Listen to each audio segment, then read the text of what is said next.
What up, thinkers? We're back. Thinking Game Trivia. Me, the Quizmaster, Jack, playing Buzzword for you to watch. And we're doing it on a different browser. You can't tell because I use full screen.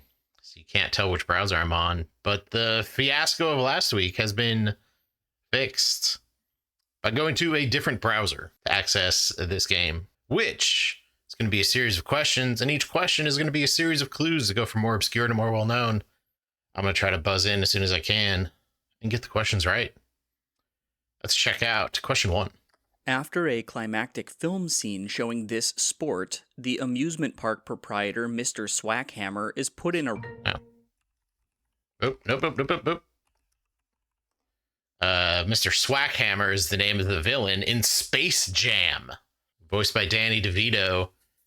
Swackhammer's Moron Mountain, I believe, is the name of his amusement park that he wants to have all the Looney Tunes come and be there, and then he changes his plan to make Michael Jordan go there. I wonder if they talk about Space Jam: A New Legacy in this question. I don't know. I got it too fast because I know the name of the villain in Space Jam.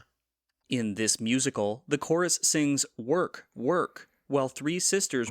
Wait, this is just Hamilton. It's Work, Work, Angelica, Eliza, and Peggy. The Schuyler sisters. Angelica, Peggy, Eliza. Work. We got good scores going so far of my deep knowledge of Space Jam and Hamilton.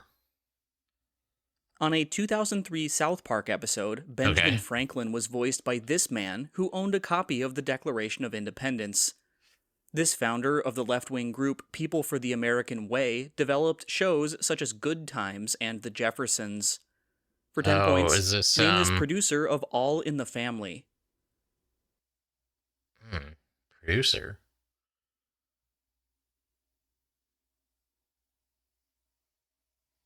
I don't know what they're going for. Norman Lear! Okay, yeah. That's a name I've definitely heard before, but couldn't necessarily tell you what they did. But yeah, Norman Lear. All right. A green dress made by this company sparked Google to create its image search. This company made a black 1994 item worn at a film premiere by Elizabeth Hurley that has been called That Dress. Yeah. In 1997, Andrew Cunanan killed the founder of, for 10 points, was that... what Italian fashion... I think that was Versace. Yeah. So I think the green Versace dress was the one that Jennifer Lopez wore. I think that was the dress in question. This singer was featured on Broken Strings, the biggest hit for James Morrison. The Hall & Oates-inspired Maneater appeared on her 2006 album Loose, which also included her biggest hit, a duet with Timbaland. For 10 points, name this Portuguese-Canadian singer of I'm Like a Bird and... Natalie Furtado? Nelly Furtado. Yeah, I had no knowledge there. When they said duet with Timberland, I was thinking maybe Aaliyah, because that song Try Again from Romeo Must Die is a real banger. But yeah, I'm Like a Bird is Nelly Furtado. Really strong first 2 questions, not so strong next 3 questions. In this film, a man adopts a false identity as a career counselor in Minnesota named Steve Raglan. That man... Wait, this is just...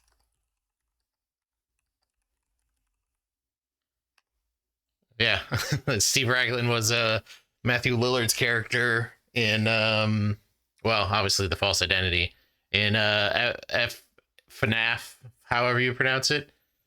Shout out to Dead Meat. Let me get it. They had their kill count of Five Nights at Freddy's this week, so I watched it not 48 hours ago. So I remember Steve Raglan as played by Matthew Lillard. I'm not a FNAF guy at all, so hopefully this wasn't the video game question.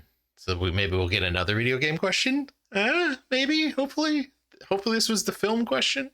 After a member of this family, Leo, runs off a balcony, the black cat Pluto returns. It's the Ushers. Yeah, so that's from Fall of the House of Usher, which is the Netflix miniseries where they adopt a whole bunch of Poe stories into one continuous narrative about the fall of the House of Usher. It's not really a spoiler that Leo dies because they show all the kids dead in the first episode. Boy, I'm not gonna getting some big scores, and then not knowing anything about Norman Lear. Still have 3 questions to go. 2 members of this group released 2022's Only Built for Infinity Links under the name Unk and Few. This group included this must be music on their last album, Culture 3, released prior to the 2022 shooting of a member in Houston. Oh, that's gotta be Migos then. Oh, come on. That they gotta give me that. Yeah, got shot at a dice game, I think. I don't remember his name, but I know that a member of Migos got died recently. A 2001 game in this series rewards skilled gameplay with a surprise visit from Drew Carey. 2004's The Herbs was a spin-off of this series, whose games often include... It's gotta be The Sims. Yeah. Alright. The Herbs, The Sims. Was that a spin-off or just a... Yeah, maybe it was a spin-off. It was a spin-off of a spin-off? Because The Sims was a spin-off of Sim City. Sim Ant, or whatever, whichever sim game you want to call it. I think it technically would be Sim City. All right, so we had 2 music. Probably a TV question here then? No, because they had Fall of the House of Usher. That's technically TV. Might be back to movies? On this show, a van driven by Kyle allows a paraplegic woman named Nika to escape a Beverly Hills mansion. Sci-Fi and USA Network air this show, in which Tiffany possesses the body of the actress Jennifer Tilly. The Child's Play films inspired, for 10 points, what is it what show called? Named for a murderous doll. Is it just called Chucky? It might just be called Chucky. It's just called Chucky. They said Jennifer Tilly, so obviously it was Chucky. Because she's been a character since Bride of Chucky? Or Curse of Chucky? Like, Jennifer Tilly herself. No. She played a character that married Chucky, or voiced a doll that married Chucky, but she also played herself. And then Brad Dourif's kid played another character in there. And it all just, like, the Chuckyverse is weird, but very popular. All right, they should give us Migos. And we should be in like the 138 range, 137 range, which is a pretty good score. Plenty of highlights. Maybe some best buzzes? I don't know. Best buzzes are so hard to get because there's so many people playing. But we'll find out. You already know because I put if the cool best buzz thing came up, that means I got a best buzz. If not, then I didn't. But a good week of pop culture. Sports now. If we get any right, we better our score from last week. Let's get some sports questions. In 1944, this team's goalie, Ken McCauley, had a record worst 6.24 goals against average. Ooh. In 1926, Tex Rickard founded this U.S.-based team, which won the Stanley Cup in its second season. Brian Leach and Mark Messier won a 1994 title on... was that... What NHL team based in Madison Square Garden? Oh, that's the Rangers? Okay. It's good they said...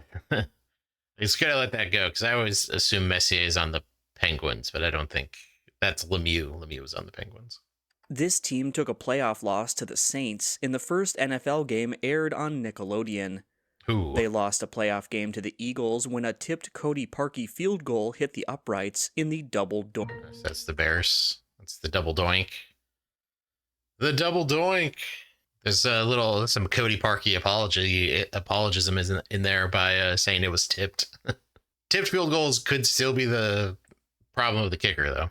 This was the ring surname of an 1880s Irish boxer known as Nonpareil. A boxer with this surname falls through the ropes in a George Bellows painting titled for him and Louise Firpo. Gene Tunney won the 1927 long count fight over a boxer with, for 10 points, what surname and the first name Jack? This is Johnson. Oh, Dempsey. Yeah, Jack Dempsey, not Jack Johnson. Yep. That's a better Jack boxer. This head coach's teams led the NBA in total fouls committed in 6 seasons between 2000 and 2008. This coach, who denied that Darren Williams forced him out of a job in 2011, was known in Chicago as the original Bull.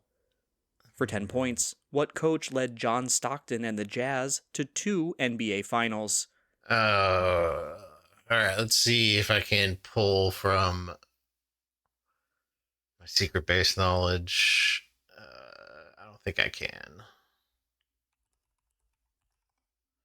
Jerry Sloan. Yep, that's a name. Not saying I should have pulled that name, but it is a name.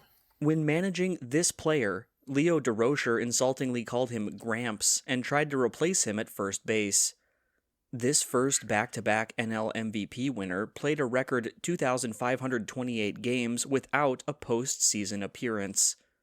Let's Play 2 was a catchphrase. Is it Berra? No. Yeah, Ernie Banks. Yep, that's much better. Yeah, Yogi Berra says a lot of stuff, but Let's Play 2, that was Ernie Banks. This was the home country of Coach Percy Cerruti and the 1960 gold medalist in the 1500 meters, Herb Elliott. John Landy, a runner from this country, was the second 4-minute miler. Kathy Freeman is an indigenous runner from, for 10 points, what host country of the 2000... It's Australia. All this information about Australian runners. Interesting they got the second 4-minute mile, though, because Bannister was in UK. This woman starred in a Gatorade ad set to Anything You Can Do that ended with her judo throwing Michael Jordan. A record held by this woman was broken in 2013 by her former Washington Freedom teammate, Abby Wambach. Yeah, I think it's Mia Hamm. Yeah. I was thinking that off the commercial. Made sense that it would be a soccer question at this point in the game, but I sat on it just to be sure. This player signed a 5-year extension in 2019 with a GM, Brody Van Wagenen, who was previously his agent. Oh. This NL pitcher's 10 wins over a full season were the fewest ever for a Cy Young winner. For 10 points, what current Rangers pitcher won 2 Cy Youngs in the 2010s, well, with the Mets? Sure. No, it's DeGrom. His agent became a GM and gave him a bunch of money. Good times. This head coach pioneered the trips formation with a group of short receivers nicknamed Smurfs. Center Jeff Bostic was part of this head coach's offensive line called the Hogs.